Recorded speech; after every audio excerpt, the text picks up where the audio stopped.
Manusia memiliki dua kekuatan besar di dalam dirinya yang tidak pernah disadarinya. Kekuatan itu disebut pikiran dan perasaan. Melalui dua hal inilah kenyataan hidup kita dibentuk. Kalau ada yang ingin kamu ubah di dalam hidup kamu, pahamilah dua hal ini. Simak terus videonya sampai habis. Saat kamu memikirkan suatu hal dengan intens, dengan dominan, dengan frekuensi yang sering, maka pikiran kita akan menghasilkan getaran yang disebut dengan vibrasi.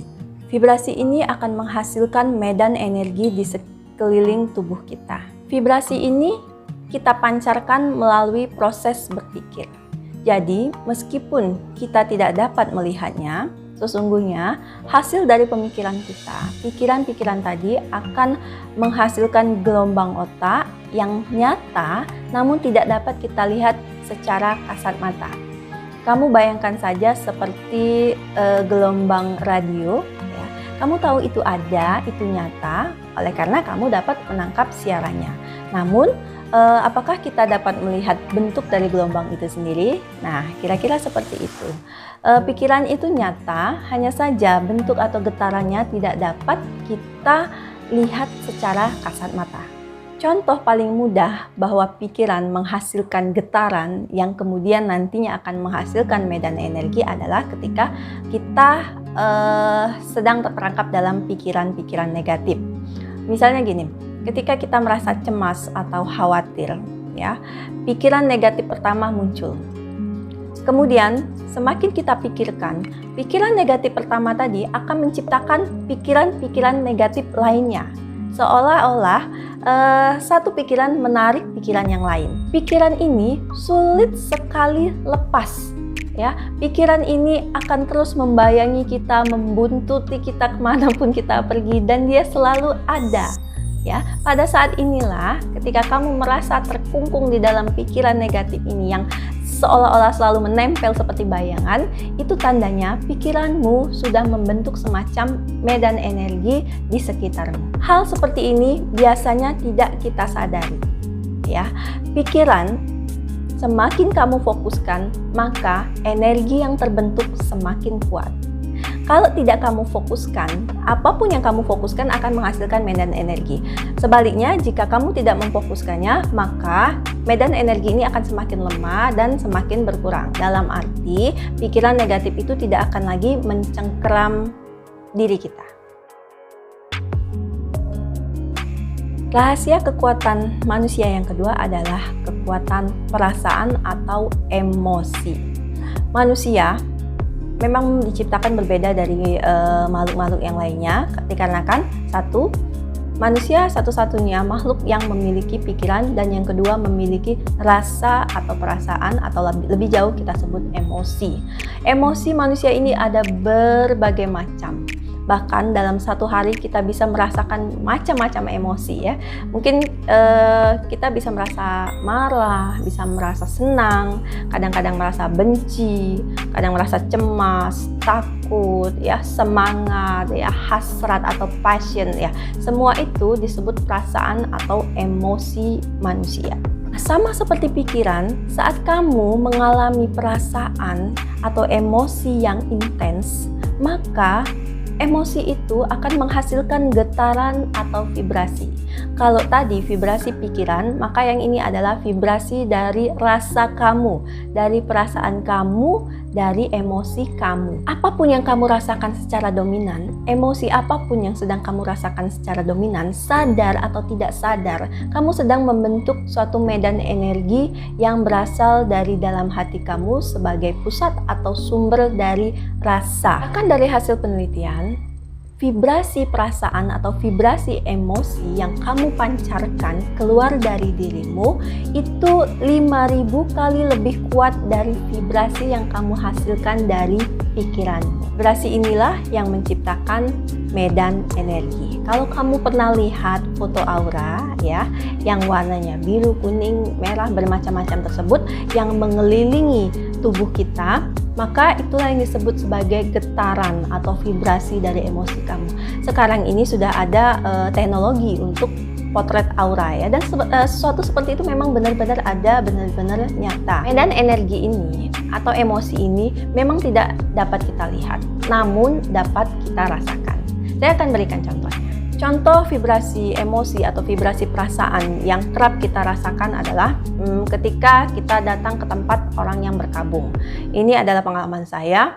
Waktu itu saya sedang datang ke rumah salah seorang teman saya di mana suaminya meninggal dunia. Saya datang ke sana untuk turut berbelasungkawa.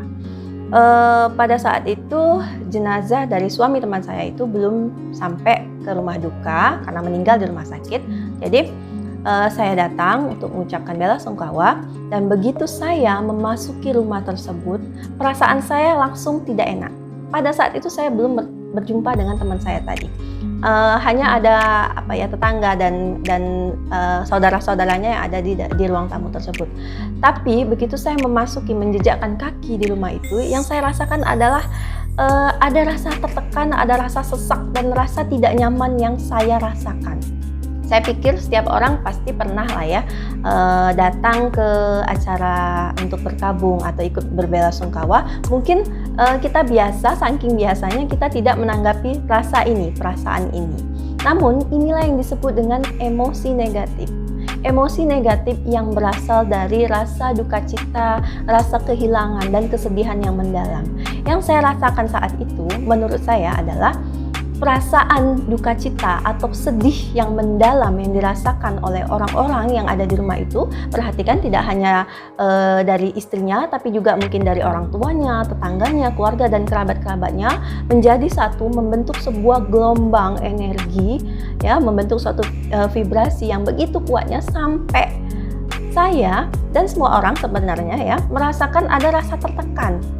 Ya, saya yakin kamu tahu bagaimana rasa ini ketika kita sedang berduka. Ada rasa seperti sesak, seperti tertekan. Ketika saya katakan sesak, bukan berarti saya benar-benar merasa sesak secara fisik, bukannya. Tapi perasaan ini rasanya ya rasanya seperti tidak nyaman, perasaan yang tidak bisa diungkapkan, dan ada rasa sedih ya, kalau misalnya saya katakan ada rasa mendung, seperti mendung yang menggelayut di sekitar rumah tersebut. Saya tidak tahan dengan perasaan seperti ini. Oleh karena itu saya segera keluar dari rumah, dan kemudian saya begitu di halaman saya seperti merasa seperti ada udara bebas kembali yang saya hirup. Itulah yang namanya vibrasi duka cita, vibrasi kesedihan yang dipancarkan secara kolektif bersama-sama oleh orang yang mengalami kesedihan atau sedang berduka cita. Kemudian contoh yang kedua, ya, ketika kamu berada di dekat dengan orang yang moodnya sedang jelek atau orang yang sedang marah atau baru saja selesai marah. Karena saya pernah mengalami seperti ini. Saya bersama dengan orang yang baru saja marah. Tadinya saya tidak tahu karena dia tidak marah dengan saya. Tapi entah kenapa jejak-jejak emosi atau kemarahan dia tadi masih berasa di ruangan tersebut. Saya langsung merasa tidak nyaman atau tidak enak, kayak ada suasana gelap yang menggantung di sekitar ruangan tersebut. Atau ketika bersama dengan orang yang moodnya jelek, orang yang merengut aja, dia nggak ngomong apa-apa, tapi rasanya kok nggak nyaman. Rasanya saya ingin cepat-cepat pergi dari sebelahnya. Rasanya tidak suka, rasanya kok tidak plong hati saya ketika berada dekat dengan orang yang sedang marah tersebut. Itu karena apa? Karena dia sedang memancarkan emosi negatif, sedang memancarkan emosi kemarahan. Vibrasi yang muncul di sekitarnya, yang mengelilingi dia itu adalah vibrasi yang membuat saya tidak nyaman. Dan hal ini menariknya, sebenarnya memang tidak bisa dilihat, tapi kita merasakannya. Kita sama-sama merasakan, kita paham akan hal ini. Hanya saja kita tidak tahu, sama seperti saya dulu, saya tidak tahu bahwa itulah yang namanya vibrasi. Ya, sesungguhnya di tingkat energi kita ini selalu berinteraksi dengan energi orang lain.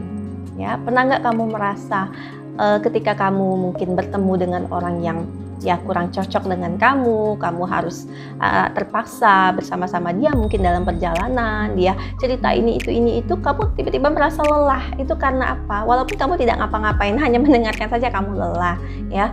Itu karena apa? Karena kita pada level energi itu saling berinteraksi, saling berkomunikasi. Namun sebaliknya, apabila kamu berada dekat dengan orang yang vibrasinya positif, vibrasinya tinggi, yaitu orang-orang yang selalu merasa damai, ya, rata-rata jarang marah, kemudian tidak mudah terpancing emosinya, ya, pribadinya tenang. Biasanya kita pun akan senang dan ikut adem rasanya kalau dekat-dekat dengan orang yang seperti ini. Nah, dua hal ini, pikiran dan perasaan yang kita pancarkan dari dalam keluar diri kita, pada akhirnya menentukan karakter kita atau kepribadian kita. Apa emosi dan juga pikiran yang dominan kita lakukan, kita pikirkan, dan kita rasakan, maka itulah yang akan menentukan siapa diri kita di hadapan orang-orang, yang menentukan orang macam apakah kita ini. Karena apa? Pikiran dan perasaan kamu itu lama-lama akan menjelma menjadi tindakan, lama-lama akan menjelma menjadi sikap, lama-lama akan menjelma menjadi kata-kata. Iya dong, masuk akal kan? Apa yang kamu pikirkan, bagaimana emosi kamu, lama-lama kalau berinteraksi dengan orang, itu akan menjadi, kalau nggak sikap, gerak-gerik gitu ya, kata-kata, ya, atau menjadi tindakan.